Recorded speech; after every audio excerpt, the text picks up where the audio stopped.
देखो, एक छोटी सी नौकरी भी कोई करता हो ना, उसका मालिक उसको खाली नहीं जाने देता। हमारे देश के राष्ट्रपति जी से अब्दुल कलाम आजाद, उन्होंने अपनी बुक लिखी है। जब वो अपनी नौकरी करते थे, रिसर्च करते थे, वो मिसाइल्स वगैरह, बॉम्ब, ये वो बड़ी अच्छी रिसर्च करते थे। उनके साथ स्टाफ भी था 40-50 उनके एम्प्लॉयज़ का। जब वो रिसर्च करते थे, उनमें बाकी सारे जो आते थे 8 से 5 या 9 से 5 नौकरी करके निकल जाते थे।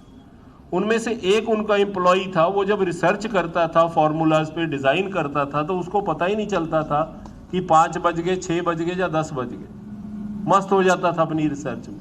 कहते मेरे को सबसे ज़्यादा उसमें प्यार था, क्योंकि वो कभी घड़ी नहीं देखता था। वो अपना काम शौक से करता था और उसको पता ही नहीं था बज कितने गए। ना वो अपनी तनख्वाह देखता था, एक शौक से काम करता था। कहते एक दिन वो मेरे पास आया कि आज मेरे घर वालों ने बोला है कि यहाँ शहर में सर्कस लगी है, मैंने आज बच्चों को सर्कस दिखाने जाना है, मेरे को 5 बजे छुट्टी दे दोगे? वो कहते 5 बजे तो हो ही जाती है बेटा, चले जाना तू। कहते मेरे को पता था कि जब 5 बजेगे तो ये भूल जाएगा और अपने काम में इतना शौक से मस्त हो जाता है, इसने भूल जाना है। वही बात हुई, 5 बज गए, 6, 7, 8, 9 वो भूल गया, सर्कस भी भूल गया, घर जाना भी भूल गया। जब 7-9 बजे तो उसने कहा लो भी आज तो घर काम हो गया मेरा, घर वाली अच्छी तरह स्वागत करेगी। चला गया घर, आहिस्ता आहिस्ता गया। जब गली में स्कूटर लेके गया तो उसने सोचा भी जब वो घर वाली कूद के पड़ेगी गेट पे तो सारे आस पड़ोस वाले दिखेंगे कि कैसे मेरी सेवा हो रही है। उसने स्कूटर ही बंद कर दी, बड़े आराम से चुपके से घर में आके अंदर लगा के कमरे में बैठ गया। घर वाली आई, कहती चाय लाऊं या पानी लाऊं? उसने देखा उसका मुंह, ये क्या हो गया, ये तो डायरेक्शन ही बदला पड़ा है। कहती कॉफ़ी लाऊं, कुछ खाने के लिए लाऊं? वो डर गया, भाई इसके बाद सेवा करेगी अच्छी तरह मेरी। वो चुप हो गया, कहता नहीं कुछ नहीं चाहिए, मेरे को तो ये बताओ बच्चे कहाँ गए हैं? कहते आपको पता नहीं, मजाक मत करा करो। लाल बत्ती वाली कार में अब्दुल कलाम आजाद जी आए थे 5 बजे, बच्चों को ले गए सर्कस दिखाने के लिए। वो तो कह रहे थे आपने उनको भेजा है सर्कस दिखा के। उन्होंने बोला था 2-3 घंटे लेट आएंगे, हमने बाजार में खिलौने और चीजें भी लेनी है बच्चों की। जो एक काम करने वाला इतना ध्यान रखता है बच्चों का और घर का, जो कुल मालिक जिसकी सेवा में आप मस्त होके लगोगे। देखो सेवादार लाखों आएंगे, मस्त होके 10-15 ही सेवा करते हैं, बाकी तो घड़ी देखते हैं कि बाबा जी 12 बजे निकले तो 12:15 मैं निकल जाऊं। जो मस्त होके 10 सेवादार काम करेंगे तो मालिक उनके भी कमी नहीं छोड़ता। एक ईरान के बहुत बड़े फकीर थे, भक्ति करते थे। एक छोटी झोंपड़ी थी, 4 बर्तन थे, छोटा खाना था। उनके घर में एक चोर आ गया चोरी करने के लिए। उसने, चोर ने देखा बर्तन बुर्तन हिलाए, थोड़े बहुत, ज्यादा कुछ खाने को दिखाई नहीं दिया। उनके दाएं बाएं देखा, कोई पैसा भी नजर नहीं आया। फकीर को तो पता चल गया कि चोर आया है, ठीक है इसको मेहनत करने दो, मेरे पास कौन सा कुछ है, लूट के ले जाएगा। 5-7 मिनट जब वो इधर उधर सारी कपड़े भी फोलने लगा उसके, ये भी बर्तन भी फोलने लगा, तो फकीर उठ के बैठ गया। कहता भाई तू मेरे घर आया है तो मेरे घर भी कुछ नहीं, लेकिन एक चपाती रात की बची है, बैठ मैं तेरे को खिलाऊं। उसको बिठाया, एक चपाती खिलाई, उसकी आंखों में पानी आ गया। कहता तेरे तन पे तो कोई कपड़ा भी नहीं है, मेरे पास भी नहीं, मेरे पास एक ये कंबल है, ऊपर मैंने शॉल ओढ़ी रखी है, ये तू ले ले। उसकी पीठ पे डाल दी, तेरे को बाहर ठंड लगेगी। चोर पे शॉल दे दी, चोर की आंखों में पानी आ गया। चोर ने क्या बोला? कहता आज मैं किसी शहंशाह के घर चोरी करने आया हूं। चोरी करते तो मेरे को 15 साल हो गए, बड़े बड़े घरों में गया हूं और चोरी ही करके आया हूं, लेकिन आज किसी शहंशाह के घर आया हूं जिसने खुद अपने हाथों से मेरे को सारा कुछ दे रहा है जो उसके पास है। कहता आज मैंने तेरे घर चोरी करने आया था, लेकिन तूने ही मेरा दिल चोरी कर लिया। मैं तो तेरा ही होके रह गया, तेरा वर्ताव देख के, बिहेवियर देख के, तेरा रहने का ढंग देख के मैं तेरा ही होके रह गया। इनके घर जाओ महात्मा के, खाली नहीं आने देंगे, किसी ढंग से जाओ उसके घर में। जब गोल्डन टेम्पल बनता था, वहां एक आदमी था सोमा, सारे काम उसके फेल हो गए, बच्चों को खिलाने के लिए रोटी भी नहीं।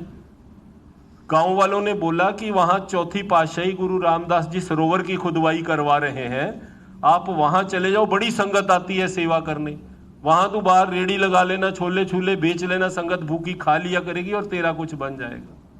उसने लोगों की बात मानी और गोल्डन टेम्पल के बाहर आकर रेड़ी लगा ली।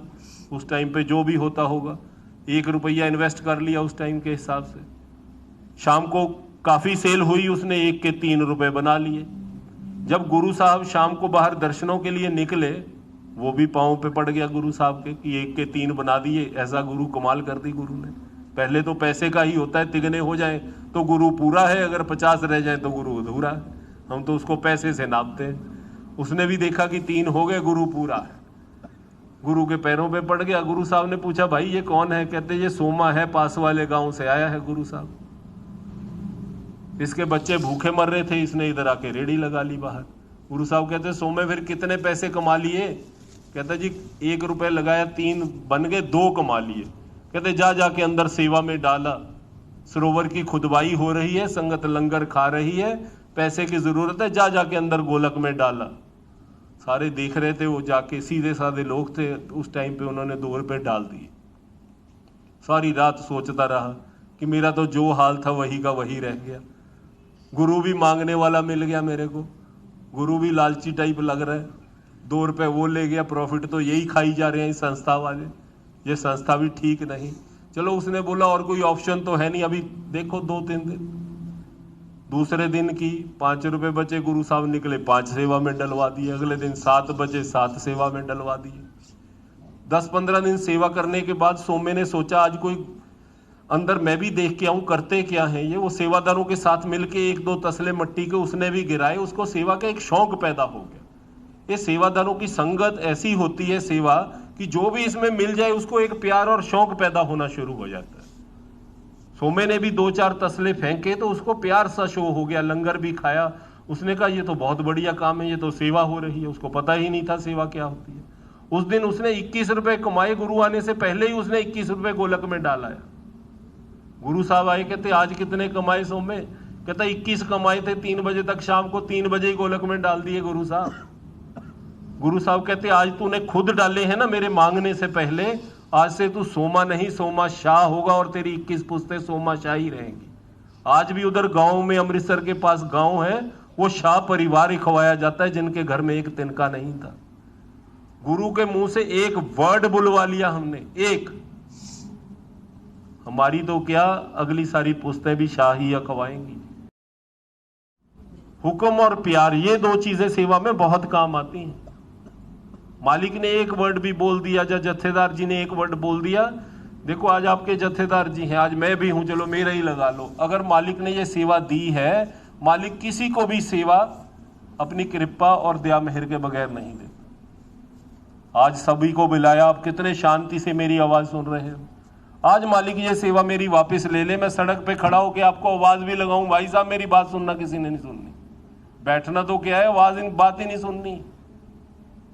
ये मालिक जो हुक्म की सेवा देता है आप लोगों को भी देता है। ये नहीं कि मेरे को, सबको, जिसको सेवा देता है उसके साथ एक पावर होती है, लेकिन हमें दिखती नहीं।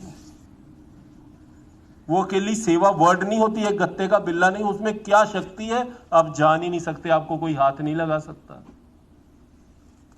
सेवा हर एक बंदे को नहीं दी जाती, लेकिन इसमें जो मालिक ने बोल दिया, जिसने मान लिया वो पा गया। एक बार महाराज जी के घर में शादी थी, वो कार्ड देने आए, कहते महाराज जी शादी है, जरूर आइयो। वो कहते शादी है कहाँ पे? पटियाला कार्ड देने गए थे, कहते चंडीगढ़। महाराज जी बड़े भोले हो गए, कहते चंडीगढ़ को कौन सा रास्ता जाता है? कहते महाराज जी कमाल है, सीधी GT रोड चंडीगढ़, आप पूछते हो रास्ता कौन सा जाता है? कहते नहीं नहीं, अगर मुरिंडा से होके जाओ फिर कैसे लगेगा, वो ठीक रहेगा, उधर से बारात लेके जाना। सारे कहते ठीक है जी, मानता कौन है? अब जो चंडीगढ़ को सीधी सड़क जाती वो 6 लेन थी, जो मुरिंडा से जाती थी वो बड़ी गांव से होके जाती थी। वो कहते महाराज जी को क्या हो गया, गांव में घुसो रहे हैं कारों को, 50-100 कारों ने बारात लेके जाना है कि कौन सा डायरेक्शन बता दिया, रास्ता ही नहीं आता। जब बारात लेके गए राजपुरा वाले चौक में आए तो कार दूल्हे की ट्रक के नीचे घुस गई, चोट लगी, नाक पे पट्टी की, हाथ पे की, चलो बचाव हो गया, कार तो सारी टूट गई। शादी हुई, वापस आए, महाराज जी के पास आए, कहते महाराज जी अगर बताते हो अच्छी तरह तो बता दिया करो। महाराज जी कहते मैंने तो कहा था भाई मोरिंडा की तरफ से जाना। कई सीधा मेरी बात सुन के मान लेते हैं, कई ट्रक के नीचे जाके मान लेते हैं। ये तो अब सेवादार पे डिपेंडेड है कि अब आपने पहली बार मानना है कि दूसरी बार मानना है। ट्रक के नीचे जाके मानना है कि जत्थेदार की सीधी बात माननी है। सेवा में एक लाइन बोली जाती है, जिसने कैच कर ली कर ली, वो तो खट गया, दूसरा नुकसान होने के बाद खट जाएगा। खटना तो है।